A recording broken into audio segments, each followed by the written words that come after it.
NEA.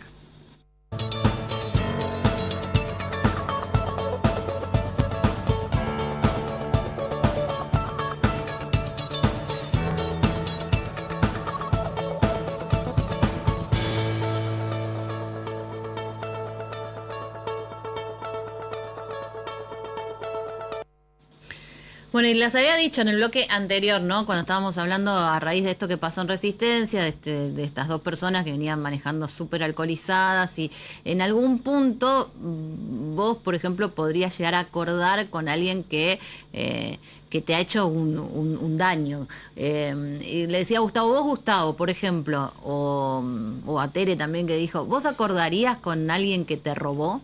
¿Vos acordarías con alguien que te lastimó en algún punto? Y Gustavo propuso algo que yo creo que no pasa ningún filtro jurídico, pero vamos a preguntarle a los que saben. En este caso el doctor José María González, que vino acompañado de quién hoy. Un flamante abogado. Sí, buenos días, ¿cómo están? ¿Cómo les va? Hoy debutando en las cámaras, pero ya en el trabajo hace un tiempo bastante importante, Facundo, que se recibió la semana pasada. Felicitaciones, por eso está pelado, eso ve la recibida. No es genético, es la...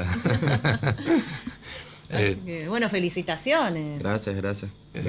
Justamente es el tema del trabajo final que presentó Facundo para graduarse, pero justamente a propósito del Chaco, hay un antecedente muy particular. Chaco fue una de las provincias pioneras en lo que es la mediación penal.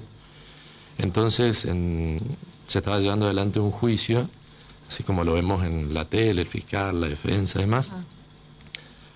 Era por un robo, ¿no? En determinado momento llaman a declarar a la víctima como testigo y el autor era su vecino, el hijo de una conocida, de una amiga. Del interrogatorio surge que le preguntan los hechos, lo que corresponde, a qué hora, dónde, de qué manera, qué sé yo, y qué daño había sufrido. Entonces la señora lo que responde es que el mayor daño que había sentido era en su persona. Es decir, que como el hijo de la vecina, que lo había conocido desde tan pequeño y demás, había eso hecho que a ella le causaba tanto daño y que ella se conformaría con un simple pedido de disculpas. Esto es un hecho real, lo cuenta muy bien siempre el doctor Del Río, actual presidente del Superior Tribunal designado en Chaco. De eso se trata, ¿no? Es decir, bueno, ¿qué pasa? Nosotros estamos acostumbrados a un sistema donde la idea es presentar la denuncia, a partir de la denuncia el afectado se despegaba del caso, si la justicia, la fiscalía se apropiaba de la acción, si consideraba necesario avanzaba, o si podía, si tenía tiempo, si tenía recursos, avanzaba en la investigación y uno eventualmente se enteraba, pues lo llamaban a declarar, una vez a la policía, otra vez al juzgado y así. Hoy la tendencia es esta del caso que estamos contando, ¿no? Decir, bueno, cuando alguien comete un delito está afectando a la sociedad, está claro, porque la sociedad tiene que vivir en paz, pero también está afectando a un particular. ¿Y qué intervención le damos a ese particular en un proceso penal? De eso se trata esta nueva tendencia, ¿no? Es un cambio de cabeza, básicamente, como lo miramos. Para cualquier caso, Facundo, se puede aplicar una mediación penal, porque uno cuando piensa desde los más graves, no sé, homicidios hasta qué sé yo, hay de todo tipo de casos, o algunos únicamente pueden llegar a mediación. Y si esto está vigente hoy en Corrientes. A ver, el Código de Corrientes, el Código Procesal Penal, que es por el cual se rige toda la parte de, digamos, los procesos penales, recepta esta figura de la mediación penal o lo que viene siendo la justicia restaurativa, que es, digamos, el género en el cual se mete la mediación penal como una de sus alternativas. Lo recepta, pero para ciertos delitos, ahora me recuerdo así, los delitos culposos, las lesiones y un par más. O sea, los menos graves, para decirlo. Claro, los que se considerarían menos gravosos para la sociedad. Por ejemplo, el homicidio doloso, que es el mayor de los delitos, el más importante, con mayor pena. Ese, por ejemplo, no está receptado. O sea, nadie podría, digamos, acordar con su homicida, o los familiares acordar con su homicida a cambio que quede, digamos. Y esto genera que no haya condena, es decir, si uno llega a un acuerdo en estos casos leves, automáticamente esa persona ya no va a recibir una condena. Y Ahí habría que plantearnos qué es lo que consideramos como una condena nosotros. Gustavo, Sí. para Gustavo latigazo, porque como era el caso que dijiste, yo Claro, acordaría a mí me dejan así el auto y yo acuerdo con el que me chocó todo el auto borracho. 40 latigazos en la Plaza 25 de Mayo, aparte de los gastos del auto. Claro. O sea, Aceptable. la nueva abogacía. Claro. Ahí ¿Cómo puede tenés. ser aceptable? Bueno, pero por eso, cualquier cosa entra en la posibilidad de ese acuerdo, o sea, lo que las dos personas quieran, o hay, digamos, algún límite que el Estado dice, no, bueno, vos hiciste esto, acordá con la persona, dale el auto, pero además vas a estar 2 años presos, ¿o no? Y ahí ya habría que plantear, digamos, primero, si Gustavo, por ejemplo, quiere acordar con una persona, todo lo que se acuerde tiene que estar dentro de la ley. O sea, sacamos los latigazos, ya no. está. Los Latigazos y latigazos, tortura Gustavo, quedan no. Ya por no. fuera. Pero lo que a nosotros entendemos como la condena en el día a día es la prisión, la Sí, pena privativa de vaya la a la libertad, cárcel. la cárcel. Pero sin embargo, la condena es trasladable, digamos, a cuestiones económicas como multas, acciones sociales como una suspensión de juicio a prueba, una probation, por la cual las personas tienen que cumplir ciertas labores comunitarias para así mitigar o solventar el daño que ya causaron. ¿Ya? Por ejemplo, o como dijo, un pedido de disculpas. Claro, Porque si a la víctima le alcanza con un pedido de disculpas, ya está. Uno de los temas es cuál es el límite, es decir, hasta dónde precisamente se puede llegar a mediar o penalmente o instaurar alguna de las soluciones de la justicia restaurativa. Esa es una cuestión. Claramente delitos graves no, se plantea delitos vinculados a la corrupción no, delitos sexuales podría no ser. Es decir, y esto va a variar porque hay toda una discusión porque esto se regula a nivel provincial. Entonces puede pasar que lo que en Corrientes sea mediable no lo sea en Chaco. Entonces esto genera todos unos problemas constitucionales de cómo la misma situación podría resolverse de diversas formas, ¿no?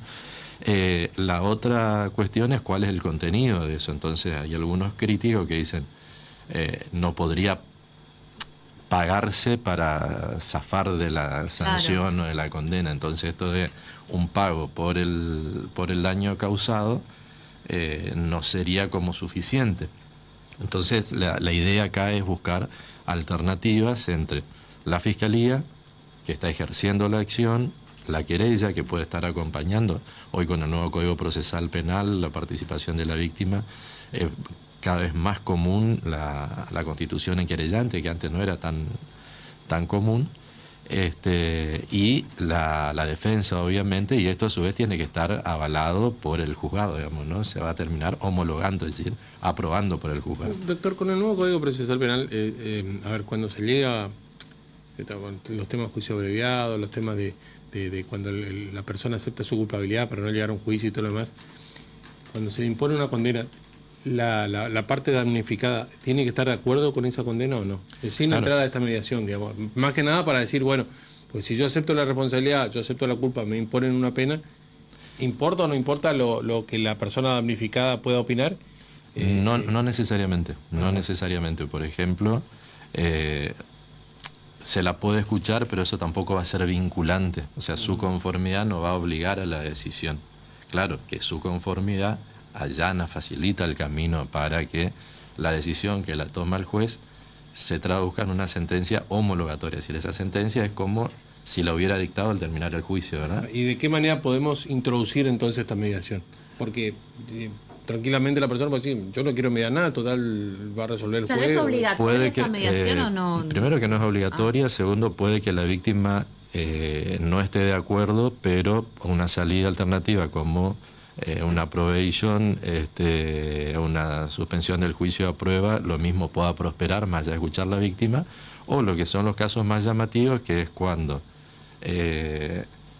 hay acuerdo entre las partes, fiscalía y defensa, pero el juez no lo aprueba. Hay un caso muy particular que justamente analizó Facundo en su práctica profesional, en su trabajo final en Mercedes, si no recuerdo mal. ese?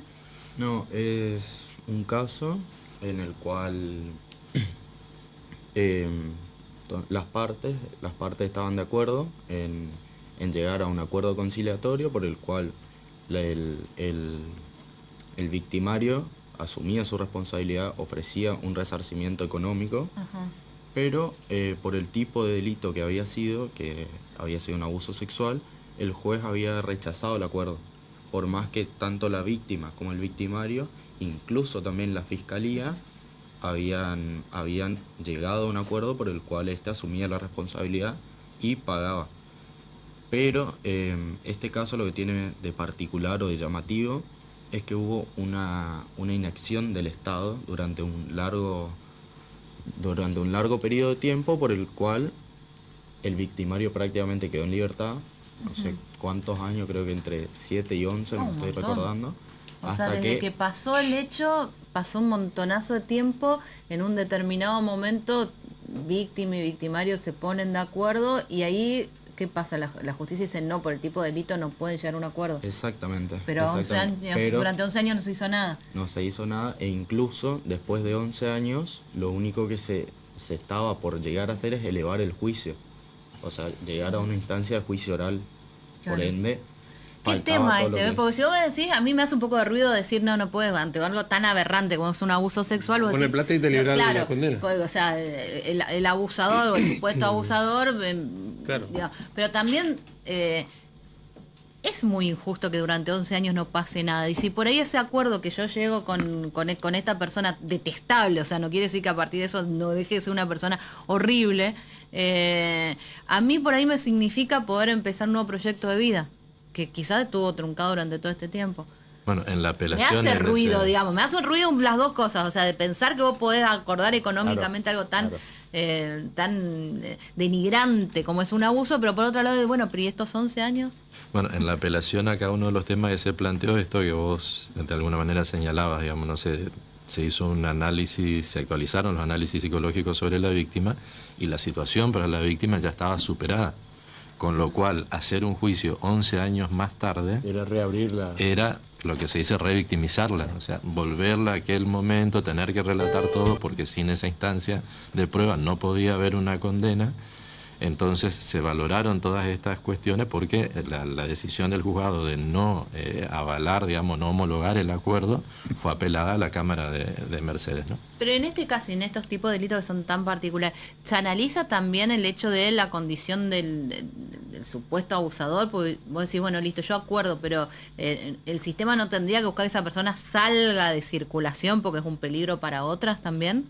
O sea, se tendría que analizar en qué condiciones se da ese abuso, si tuvo otras denuncias también. Porque por ahí acuerda conmigo, yo tengo saldado el tema, pero dejás un abusador suelto. Está bien, estuvo 11 años ya suelto. Todas esas variables son las que se consideran a los fines de la aprobación o no del acuerdo, porque a ver, corremos un riesgo, digamos, que esta salida alternativa, como puede ser la mediación, se convierta en una práctica, entre comillas, barata. Claro, para pagar tu responsabilidad, digamos, ¿no? También se verificaron casos así en... Sí, hay varios casos. De hecho, hubo una instrucción general, se llama, acá del Ministerio Público, por el cual acá ya existe ya una oficina que o sea, ya se aplica, esto está vigente, ya hay gente que hizo mediaciones. Sí, se está aplicando. La oficina se llama Unidad Fiscal de Salidas Rápidas. Y hay una instrucción por la cual a las personas que delinquen reiteradamente y, digamos, pagan, vuelven a salir y vuelven a caer en la misma conducta delictiva, ya no permitirle el hecho de llegar a un acuerdo conciliatorio económico, no les permite más pagar por salir, sino que únicamente se les permite una suspensión de juicio de prueba, que es básicamente lo que se conoce vulgarmente como el trabajo comunitario. O sea, le va sacando herramientas de conciliación. Exactamente. ¿Y le veo futuro a esto? ¿Ven que es interesante, que suma, que no? En algunos ámbitos es como que estaba bastante más avanzada la Sí, hay una aclaración, digamos, esto para que la gente lo entienda bien, no es el sistema americano. Nosotros vemos en las películas que el fiscal y la víctima pactan y a veces vemos que incluso el victimario, siendo inocente, termina pactando una condena más leve para evitar la eventualidad de un juicio que tenga una condena más grave. Esto no es así, no se copia ese sistema. Respecto a la utilidad o no, yo tengo siempre que analizar las motivaciones, ¿no? Cuando hablábamos la vez pasada de oralidad civil, veíamos que lo que se privilegia es la celeridad y la economía, es decir, que todo se resuelva rápido. Pero en el medio, por ahí, corremos el riesgo de olvidarnos de que además se resuelva de una manera justa. Claro. Y que respete los derechos de las partes y que se haga un correcto proceso. En este caso, si nosotros lo vemos como una salida para bajar la cantidad de trabajo de los tribunales nada más, creo que nos estamos equivocando. Tenemos que verlo como una nueva concepción en la cual incluso la gente se tiene que educar y que está bastante alejada de las aspiraciones sociales. ¿Qué es lo que busca la gente? Claro, ¿cometió un delito? Latigazo, como dice Gustavo. La gente está buscando sanciones efectivas, concretas, fuertes, rápidas, duras. Los estudios científicos muestran que a mayor sanción no hay una disminución del delito, que la disminución del delito viene acompañada de mejora de condiciones de educación, sociales, económicas y demás. Entonces creo que hay que hacer un análisis integral y hay que dar todos los elementos, pues si yo introduzco esta nueva práctica, pero no proveo los recursos necesarios, no tengo la cantidad de fiscalía suficiente, la cantidad de mediadores suficiente, la cantidad de defensores suficiente, puede que esto vaya al fracaso, digamos, claro, ¿no? Entonces tenemos que encontrarle el punto de equilibrio como para que la medida pueda cumplir con sus fines. Quedamos a pocos minutos de cierre, pero otra vez habíamos hablado de esto que estaba pasando en Boca. Boca finalmente va a votar este fin de semana con el padrón. Está convocado de 9 a 18 en el mismo lugar, en el club, y con el padrón tal cual fue presentado ante la justicia. ¿Qué pasó? Sí, efectivamente, recordemos que lo que hubo ahí fue una medida cautelar dictada por una jueza de primera instancia ante el pedido de la oposición, de suspender las elecciones por irregularidades supuestas en la inclusión de 13.000 socios. No eran 34 como en Huracán acá, 13.000 nada más y nada menos, de un padrón de 100.000. Está muy cerca del número récord histórico a nivel mundial en las elecciones del domingo cuando se concreten la asistencia de socios, ¿no? Esa medida fue sometida a mediación.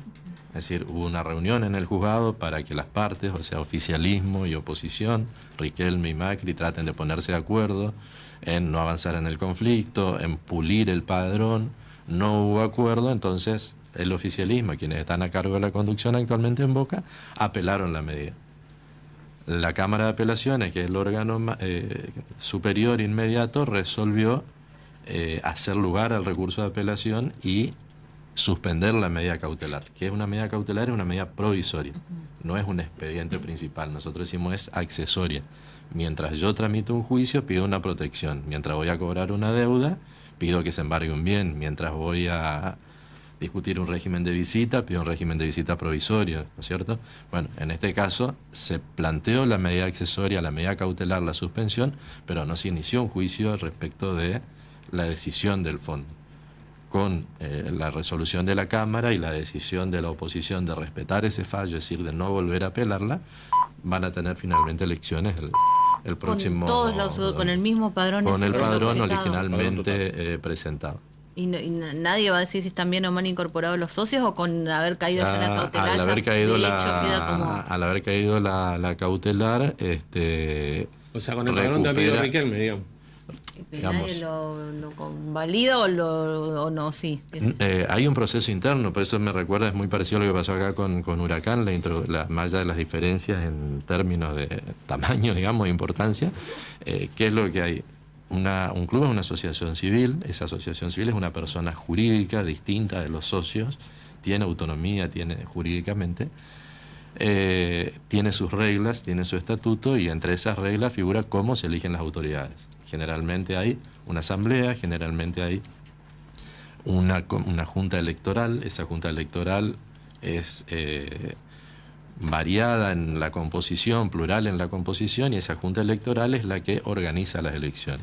Un paso central en las elecciones es la conformación del padrón. ¿Quiénes están habilitados a votar? Acá tenemos el tema de si están o no con la cuota al día. Sí. De si tienen una antigüedad suficiente. La cuestión en Boca ha pasado porque hay distintas categorías de socios, del adherente al socio activo. Entonces, se pasó una cantidad de socios de una categoría a la otra. Eso generalmente sucede con el tipo de cuota o con la antigüedad que se tienen como socio.